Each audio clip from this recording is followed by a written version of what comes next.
గెలుచుకోవడం కోసం చేసే యుద్ధం కంటే వదులుకోవడం కోసం చేసే త్యాగం గొప్పదని తెలుసుకున్నాను. అందుకే నీ భర్త కోసం నా గుండెని ఇద్దామని నిర్ణయం తీసుకున్నాను. ఒకప్పుడు నీ ప్రేమను గెలవటం కోసం చచ్చిపోవాలనుకున్నాను. కానీ ఇప్పుడు నీ భర్త మీద నీకున్న ప్రేమ ఓడిపోకూడదని చచ్చిపోతున్నాను. నేను ఈ నిర్ణయం తీసుకోవడానికి ముందు అమ్మవారి గుడికి వెళ్ళాను. నా మహాలక్ష్మి పసుపు కుంకాలతో 100 ఏళ్ళు ఉంటుందా అని మొదటి గాజు వేశాను. నా మహాలక్ష్మి భర్తతో జీవితాంతం కలిసి ఉంటుందా అని 2వ గాజు వేశాను. నా మహాలక్ష్మి పిల్లా పాపలతో సుఖంగా ఉంటుందా అని 3వ గాజు వేశాను.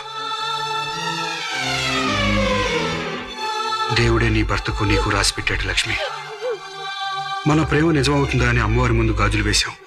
అప్పుడు పడిన 3వ గాజు మంద కాదు మహాలక్ష్మి.